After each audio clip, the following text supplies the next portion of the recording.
Welcome to our Skill Builder mini course. So today we're going to be talking about powerful questions.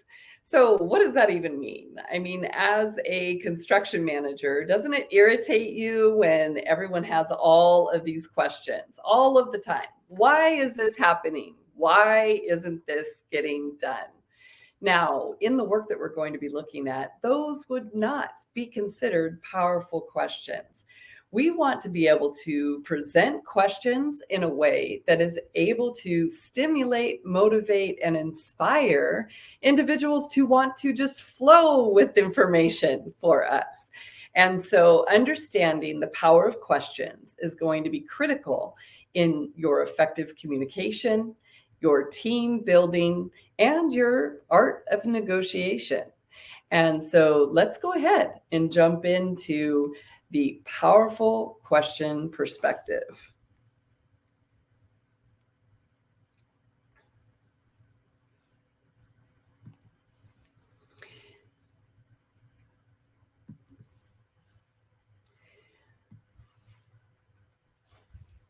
Okay, so in the construction industry, again, innovative and resilient principles that we really need to focus on are going to be growth, mindset, and the art of questioning. These concepts challenge us to see beyond current limitations, foster abilities through effort, and embracing challenges as opportunities to learn. Really, what we want to be able to do is to understand the importance of asking. It can be hard sometimes. We're worried about what someone's going to think about us, or that they're going to have judgment on our ability to be able to do the work if we have to ask questions. And so we really need to be able to remove this from our vocabulary in order to be able to continue advancing our personal growth and our opportunities in career advancement. So today we're going to explore how to adopt a growth mindset and encourage inquiry that can not only enhance our personal development, but also revolutionize our projects and the practices that we use. As we dive into these ideas, I invite you to consider your own experiences and how embracing growth and curiosity can drive us towards a more innovative and successful future in the construction industry. So, first, starting with the definition of mindset, it's the belief that abilities and intelligence can be developed through dedication, hard work, and feedback. Unlike a fixed mindset, which is going to have views that these qualities are static and unchangeable, a growth mindset is going to embrace learning and growth. The difference between the two really is resistance. So when we have resistance in our life, we actually don't recognize it as a block from us being able to receive information. When we usually look at resistance, we're seeing it as something that doesn't allow us to be able to move forward.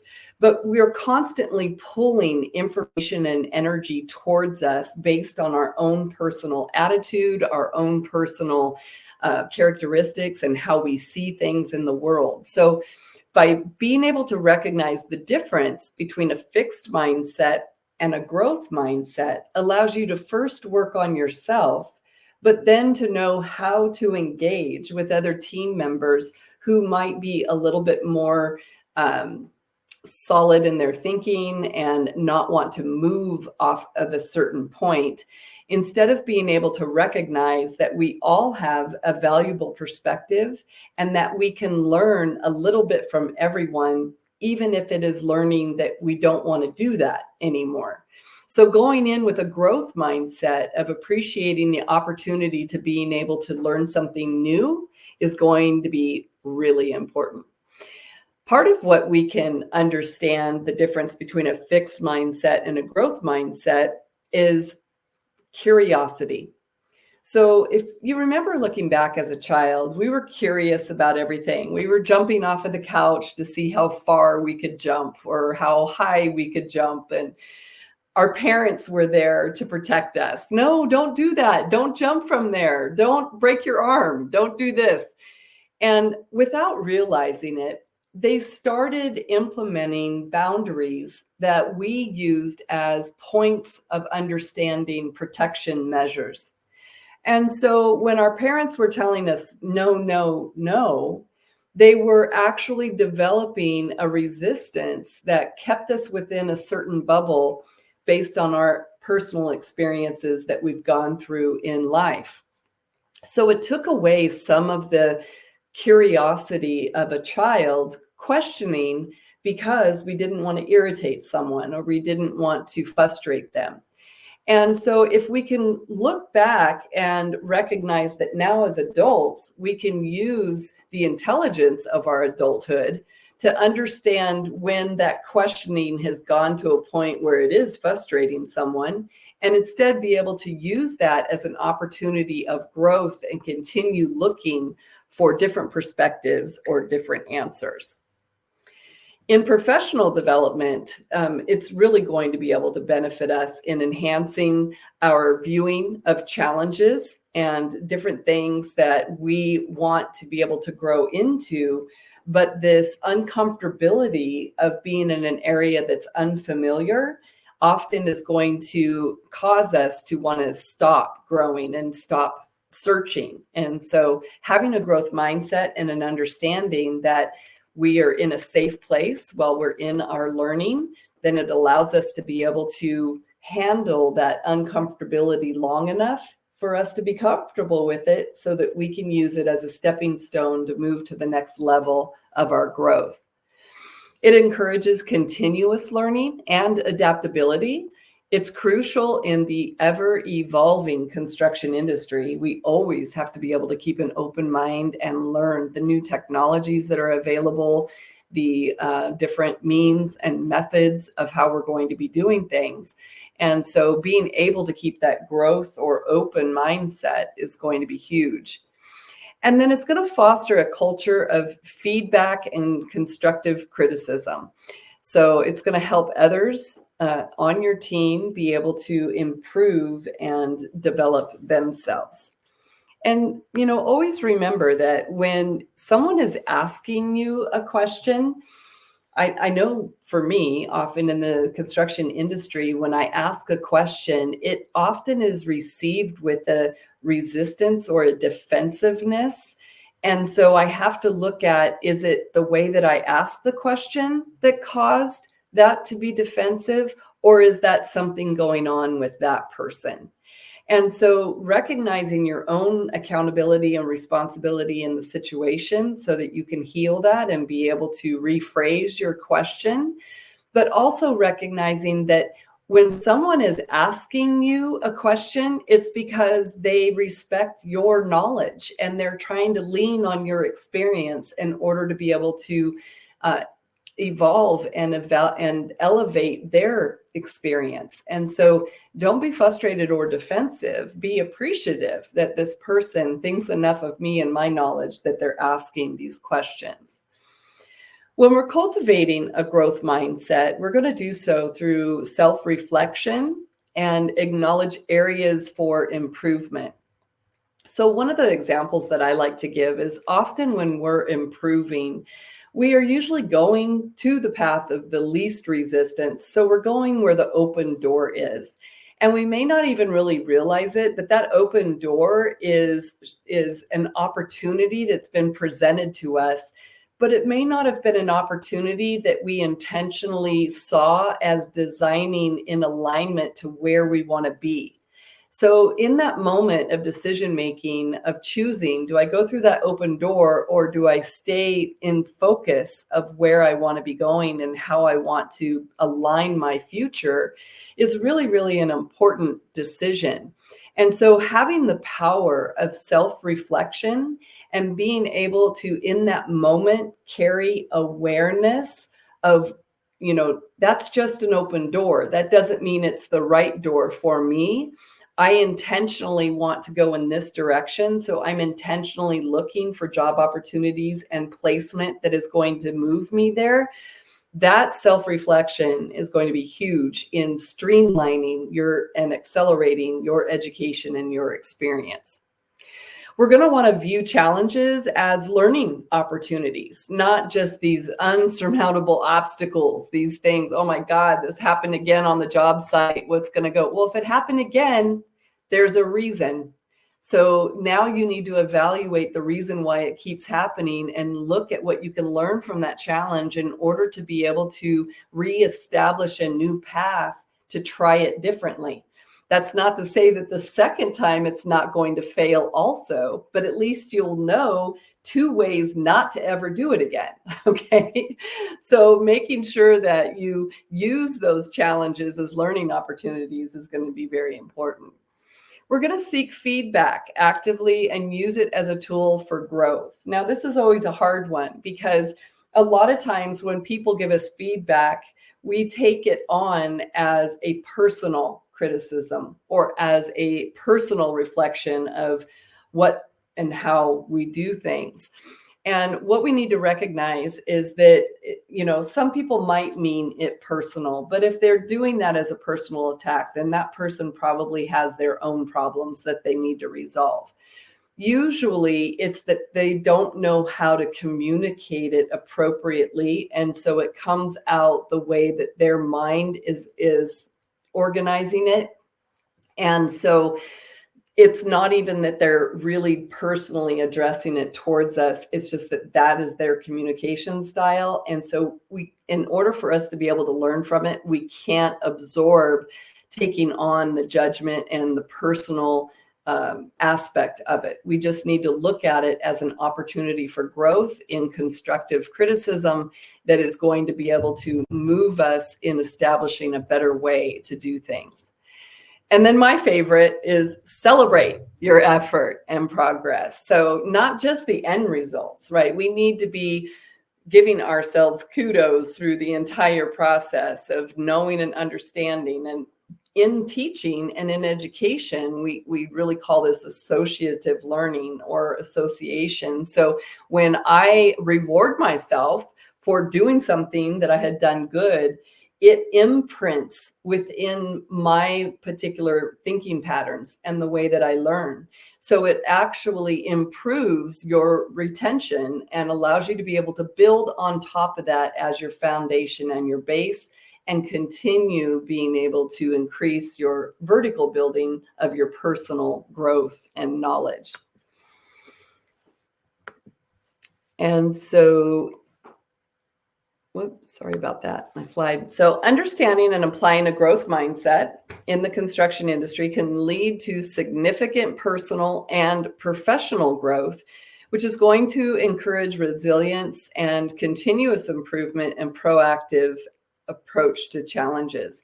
One of the things that we need to recognize is that we're going through this with the curiosity of a child, that when you are in a growth mindset, and a growth mindset doesn't necessarily mean a positive mindset, it means an understanding that there's always something to learn from every situation.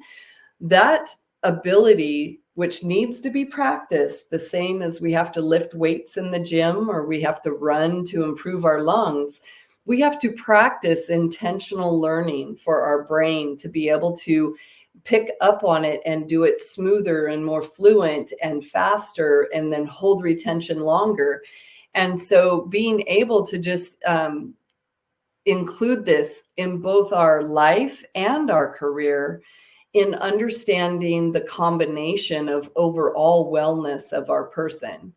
And so being able to practice things like, looking at your garden and wondering what kind of fertilizer could I use to improve the growth of this one particular plant, that moved over onto a construction site and watching the equipment that's out working in the topography and understanding that that equipment appears to be having some difficulty. What is going on in that type of soil or that type of rock that is causing that equipment to have those problems, and what do I need to do to improve that? And I was teasing someone the other day because we went to a concert, and at the concert I was doing a punch list on the ceiling of the auditorium, because it's just a habit that you walk into a location and you want to see the quality of workmanship that has been done by the contractors who were there. And so just doing that, though, allows you to exercise your brain and keep momentum and fluency in your ability to understand the appreciation of a growth mindset. And so where does this come into the role of powerful questions in a growth mindset? And so powerful questions are going to be those types of questions that move the needle. They're going to be questions where there's educational knowledge being returned to you. We don't want to ask questions like, why are you always doing that? Why is this always happening to me? We actually refer to those as primal questions. Those primal points that we're talking about are because we are instinctually asking something, and the way that we're asking it is the way our brain is going to go out and work like a search engine to find those answers. Why is this always happening to me? Your brain is going to go, oh, hey, wait a second. Let me tell you. When you were 10, this is what you did, and this is why it happened to you. When you graduated from high school, this is what happened, and this is why it happened to you. It's not going to go and tell you how to change it. It's simply there to answer the question. So when we answer and ask these questions of ourselves, we want to be able to present it in a powerful way. Why, or what can I do in order to be able to elevate my learning? What can I do in order to be able to accelerate my opportunity moving into a construction manager position? When you ask yourself questions like that, and your search engine goes out to your subconscious, which has filed every piece of information that's ever crossed your eyes, ears, and mouth, then it's able to identify for you exactly why you're worthy and in a position of power to be able to achieve the questions that you're asking yourself. And so the importance in this is just having questions that drive that curiosity, the innovation, and they also move your critical thinking. They're fundamental for diagnosing problems, exploring new ideas, and finding effective solutions in construction projects. These questions are going to be encouraging questions within a team that are going to lead to deeper understanding and prevent potential issues by clarifying details very early on. And remember, when someone's asking you a question, they're admiring your experience and knowledge. So it's a gift that they're giving you to be able to express yourself and tell them all about why it is this way. So this is an extremely important aspect to the construction industry, where mentorship is so important. We're all 2 steps ahead or 2 steps behind someone else. So we all have this opportunity to be able to work on our leadership skills and qualities, and do so by answering those questions that are asked of us. So there is a difference in the construction industry if I'm asking what if or how can we? And so these types of questions can lead to discovering more effective processes, cost savings, and innovative construction methods. Asking questions like, how can we improve safety on this particular job site? Or what if we used this material? These can spark ideas that lead to significant advancements, but they allow the opportunity for the entire team to feel as though they've been able to contribute to the process. Asking questions helps in breaking down complex problems into manageable parts. This approach is especially useful in construction, where projects are just so incredibly large and multifaceted. The complexity of these projects can often become overwhelming. And so when people are only looking at the deliverable instead of the components of what is making up the deliverable and breaking it down in a way that can be discussed in a team is very, very important, because we're all bringing different experience into that room in that moment. There's a fun exercise that I like to do with everybody that's at the table, and that is ask them, how many years have you been in the construction industry?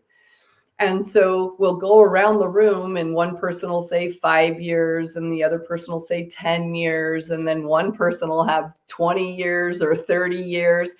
By the time it gets done around the table, I mean, literally we have 300 years of construction experience in this room. We should be able to figure it out. And so it's so incredibly important to let everybody in the room understand that we have to have the experience in order to be able to learn from it, but we can also lean on the experience of others to build our own personal knowledge. And that can only be done through powerful questions. And so we want to encourage questions like, why did this material fail? Not, a dead-ended question is not going to move the needle. It's not going to move the conversation. How can we prevent this mistake in the future? These are going to promote learning, a learning culture rather than a blaming culture. So strategies to encourage a questioning culture. First off, it starts with us. I was talking to a group of individuals this morning, and I told them there is an I in team. Most people don't recognize it, but the I in team is you. It all starts with you. So by leading by example and really being able to be open to answering questions, but then also asking questions of them to pull information and let the flow of communication start in order for them to be able to practice getting involved. Managers and leaders should ask questions openly and encourage others to do the same, showing that it's safe and valued to ask questions that are fostered in an open environment. So I know that we've all been in one of those meetings where you ask a question and you literally want to just stab yourself afterwards, because the response that you get is so snarky and as if, they're the only smart person in the room and that you shouldn't have asked it. And that will stifle and eliminate future interactions. So it's so important for us to be able to stand back, and we can think in our mind all day long that we want and go, oh my God, not Judy again. I can't believe she's asking this question. But at the same time, if she's asking it, there's a reason for it, because it hasn't been taught or she hasn't been trained it. And so therefore she needs to have the reinsurance of it. And so you use it as a game and practice rephrasing or representing the information in a different way, because you can say the same thing a million times to the same person and they're not ever going to get it, because their communication is not connecting to the way that you have explained it. And so play with it, practice coming from a different angle, come from a different perspective. This is going to create safe spaces for inquiry. So establish regular meetings or forums where team members can ask questions, share knowledge, and discuss challenges without judgment. So you're in construction management, you know how to read people. If there's 2 or 3 people in the meeting that continuously have questions that frustrate the rest of the group, then it's possible that that needs to be a meeting in itself after your meeting. Judy, I understand your questions, and I really would like the opportunity to meet with you and Serena at the end of this meeting, and then we can go deeper in depth in order to be able to answer your questions. Again, the reward for curiosity, recognizing and celebrating individuals and teams who demonstrate curiosity and the courage to ask challenging questions. So I'm personally am always one that's out there on the edge of the cliff. And if I feel like something's not right, then I'm going to bring it up. And I think that opportunities of giving others the power to be able to do that would open up a lot of communication lanes that would resolve a lot of the problems that we currently deal with on a construction project. And then again, training and development. So providing training on an effective questioning technique in order to really enhance the empowerment of employees. One of the things that I like to do is give employees 4 questions to memorize. You know, one of the most powerful things that you can do in a conversation, tell me more. Tell me more about that. And allow that person to be able to express themselves and help force them to find their words. Because one of the reasons why people don't communicate or talk is because they just don't know how to express themselves, and they don't want to express themselves wrong. The overall impact on team dynamics and project outcomes. So the teams that actively engage in questioning tend to be more aligned as the questions clarify the goals and expectations and the roles that are there. A culture rich in questions often leads to improved project outcomes as it encourages constant evaluation, adjustment, and innovation. I say this with a grain of salt, recognizing that we're in the construction industry. So the individuals that we're asking questions of, they have a job that they're very focused on. And our questions at the wrong time could be interpreted as being in the way or stifling their production of what they're trying to get done. And so just be cognizant of that. Make sure that you're asking the questions at the right time when they're not busy or during a break or after work. You know, sometimes if you see them laying something out and they're trying to calculate numbers in their head, that's not a good time to go ask questions. And so just being aware of that is going to be really important. The role of questions in growth within the construction industry just really can't be overstated. And so by fostering this environment where questions are encouraged and valued, construction professionals can drive innovation, solve problems more effectively, and navigate the complexities of their projects with greater success. And so this is going to wrap this particular mini course up, but really just want to, again, reiterate the importance of a primal question versus a powerful question. When we're in a primal state, when we're not feeling good, when we're depressed, when we're angry, when we're frustrated, the types of questions that are generated by our mind are typically not questions that are going to move us forward. They're questions that are keeping us stagnant in that particular emotion that we're in. So instead of asking, why does this always happen to me? Why am I having to do this again? The answers that you get are not going to be very good answers. However, if you're grateful and you're in a mood of gratefulness and joyful and you love your job and you're looking at the progress of the project and it's exciting to see all of the construction and the building that's going on, and you ask yourself powerful questions, what do I need to do to advance my career? What do I need to do to be able to support the superintendent so that they can be successful in the completion of this project? Those are going to bring back powerful answers. Your mind is going to work like a search engine, and it is going to find the answers to those questions. So when you're looking at establishing yourself, developing your destination map, intentionally defining the choices that you're going to make in your life, make sure you're asking powerful questions.